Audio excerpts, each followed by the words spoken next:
என் செல்ல குழந்தையே, பங்குனி மாதத்தினுடைய கடைசி நாள். என் பிள்ளையே, இந்த மாதத்தினுடைய கடைசி வாக்கு, தமிழாண்டின் கடைசி மாதத்தின் கடைசி நாளின் இந்த வாக்கினை கேட்கின்ற என் பிள்ளையே, நிச்சயமாக உனக்கு இந்த வராகி கொடுக்கின்ற இந்த வாக்கு அதிசக்தி வாய்ந்த வாக்காக மட்டுமே இருக்கப் போகின்றது. என் பிள்ளையே, இன்று இந்த மாதத்தினுடைய கடைசி நாளும் தமிழாண்டினுடைய கடைசி நாளாகவும் இருக்கும் பட்சத்தில், இன்று இரவோடு நீ உன் வாழ்க்கையில் உன்னுடைய மிகப்பெரிய கஷ்ட காலத்தை தொலைக்கப் போகின்றாய். நல்ல காலத்தை நாளைய விடியலில் உனக்காக பெறப்போகின்றாய். நாளை தமிழ் புத்தாண்டல்லவா? சித்திரை மாதத்தினுடைய முதல் நாள். என் குழந்தையே, நாளைய விடியல் என் பிள்ளைக்கு நிச்சயமாக மனதிற்கு மிகப்பெரிய சந்தோஷத்தை கொடுக்கக்கூடிய விடியலாகத்தான் இருக்கப் போகின்றது.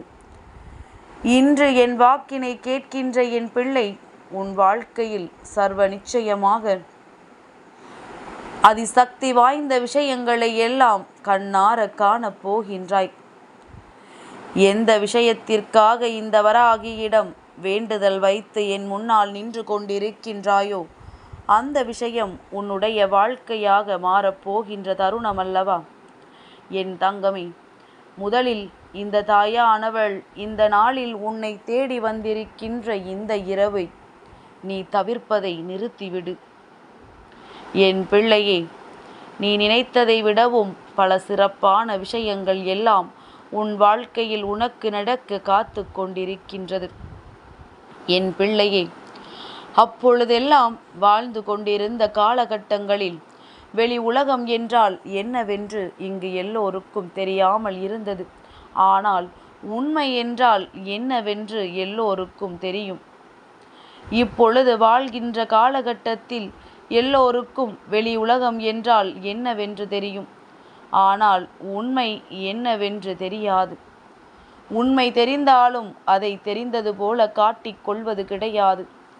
மற்றவர்கள் முன்னிலையில் எதையும் வெளிப்படுத்துவது கிடையாது. என் பிள்ளையே, இப்படித்தான் இன்றிருக்கின்ற நிலைமை இருந்து கொண்டிருக்கின்றது. மனிதன் தன்னையே உண்மையான அர்த்தத்தின் உணர முடியாமல் இருந்து கொண்டிருக்கின்றான். என் பிள்ளையே, கடவுளிடம் ஒரு மனிதன் சொன்னான், உன்னை அறியும் முன் நான் இறந்து போக மாட்டேன் என்று. அதற்கு கடவுள் என்ன சொன்னார் தெரியுமா? என்னை அறிந்தவன் எவனும் ஒரு நாளும் இறக்க மாட்டான் என்று. என் பிள்ளையே, தெய்வ சக்தியை அத்தனை எளிதாக யாராலும் உணர்ந்துவிட முடியாது. அதுதான் வாழ்க்கை நியதியும் கூட. என் தங்கமே, இந்த வாழ்க்கையில் எதை உன்னால் ஏற்றுக்கொள்ள முடியவில்லையோ அதை நீ மாற்ற முயற்சி செய்ய வேண்டும். மாற்றிக்கொள்ள முடியாத விஷயங்களை என் பிள்ளை நீ ஏற்றுக்கொள்ள முடிவு செய்ய வேண்டும்.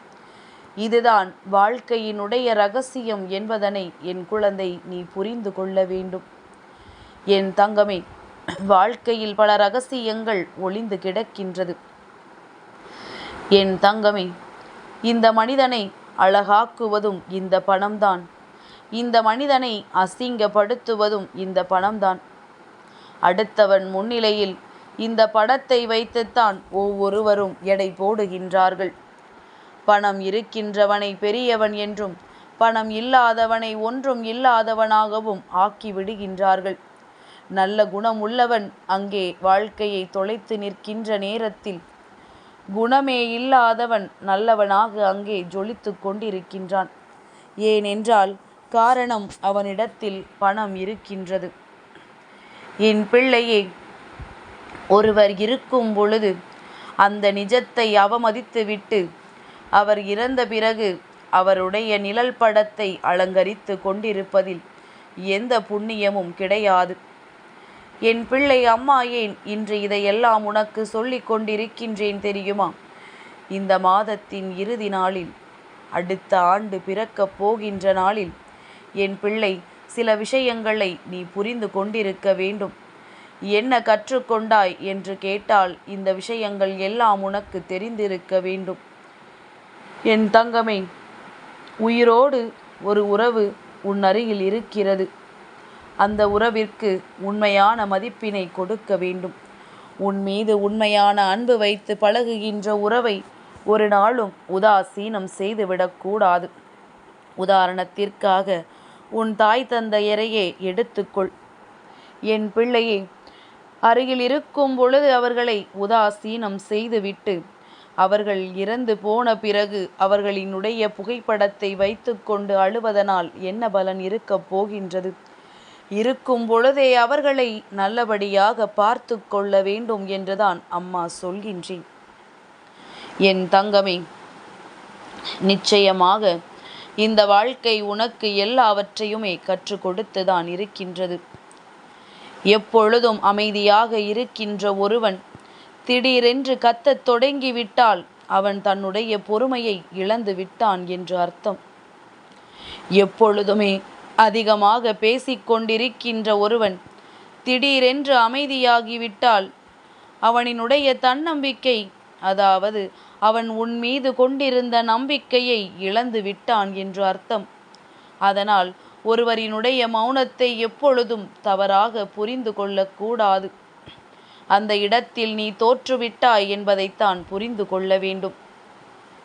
என் தங்கமே, இந்த வாழ்க்கையை நீண்ட நாட்கள் வாழச் செய்வதற்கு மிக பெரியதொரு மருந்து என்ன தெரியுமா? அதுதான் முகத்தில் இருந்து வருகின்ற அந்த புன்னகை. தெரிந்தவர்களோ தெரியாதவர்களோ யாராக இருந்தாலும் அவர்களை பார்த்து சிரிக்கின்ற அந்த சிரிப்புதான் உன் வாழ்க்கையில் உனக்கானது என்பதனை நீ புரிந்து கொள்ள வேண்டும். என் தங்கமே, அதை சரியாக நீ பின்பற்றுகின்ற பட்சத்தில்தான் உன் வாழ்க்கையில் எல்லாமே உனக்கானதாக மாறும் என்பதனை நீ புரிந்து கொள்ள வேண்டும். என் தங்கமே, எல்லாவற்றையும் கடந்து விடலாம், எல்லா சூழ்நிலைகளையும் மறந்து விடலாம். ஆனால் என் பிள்ளை, சில விஷயங்கள் எத்தனையானாலும் மறக்காது. சில காயங்களுக்கு பிரிவு மருந்து. எல்லா காயங்களுக்கும் சிறந்த மருந்து என்ன தெரியுமா? அதுதான் அமைதி. என் பிள்ளையே, அமைதி என்ற ஒன்று உனக்குள் இருந்து விட்டால் நிச்சயமாக இந்த வாழ்க்கையில் எல்லாமே உனக்கு நல்லபடியாக மாறும். எந்த விஷயங்களும் உன்னை அதிகமாக காயப்படுத்தி விடாது. என் தங்கமே, நேர்மையாக இருப்பது உன் வாழ்க்கையில் உன்னை சுற்றி சில நண்பர்களை உனக்கு தராமல் போகலாம். ஆனால் அது எப்பொழுதும் சரியானவர்களை உனக்கு தரும் என்பதனை நீ மறந்து விடாதே. அப்படியானால் உன்னை ஒதுக்குகின்றவர்கள் எல்லாம் இந்த வாழ்க்கைக்கு உனக்கு தேவையில்லை என்பதனை புரிந்து கொண்டு நல்ல நண்பர்களை எப்பொழுதும் உன் அருகில் நீ வைத்து கொள்ள பழக வேண்டும் என்றுதான் உன் அம்மா சொல்கின்றேன். என் தங்கமே, எந்த சூழ்நிலையில் நீ இந்த வாழ்க்கையில் யாரும் இல்லை என்று உணர்ந்தாயோ அந்த நேரத்தில் நீ தெரிந்து கொள்ள வேண்டிய விஷயம் யாரும் நல்லவர்கள் அல்ல என்று. நீ நேர்மையாக இருப்பதனால்தான் இவர்கள் உன்னை அதிகமாக சீண்டுவதில்லை என்று. இதையெல்லாம் நீ தெரிந்து கொள்ளும் பட்சத்தில் உனக்கே வாழ்க்கையின் மீது ஒரு நம்பிக்கை வந்துவிடும். என் தங்கமே, இந்த வாழ்க்கையில் நீ கற்றுக்கொள்ள வேண்டிய மிக முக்கியமான பாடம் என்ன தெரியுமா? உனக்கான நேரம் வரும் வரை மற்றவர்கள் தருகின்ற வழியை நீ பொறுத்து கொள்ள வேண்டும் என்பதுதான். ஏனென்றால் அதை நீ பொறுத்து கொண்டால் அதற்கான நேரம் வரும் பொழுது அவர்களுக்கு அதனை பல மடங்கு உன்னால் திருப்பி கொடுக்க முடியும் என்பதனை மறந்து விடாதே. என் தங்கமே, கேட்டால் மட்டும்தான் கொடுக்க வேண்டும். அது என்ன தெரியுமா? பணமாக இருந்தாலும் சரி, பாசமாக இருந்தாலும் சரி, இலவசமாக கொடுக்கப்படும் அனைத்துமே உதாசீனங்கள் ஒரு நாள் செய்யப்படத்தான் செய்கின்றது. என் பிள்ளையே, அதனால் எதையும் நீ அதிகமாக கொடுத்து ஏமாற்றத்தை பெற்று விடாதே. உன் வாழ்க்கை உனக்கு நல்லதை கொடுக்கும் என்பதை மட்டும் மனதிற்குள் எப்பொழுதும் நினைவில் வைத்துக்கொள். என் செல்ல குழந்தைக்கு இந்த வராகி அம்மாவினுடைய ஆசீர்வாதங்கள் எப்பொழுதுமே முழுமையாக கிடைக்கும்.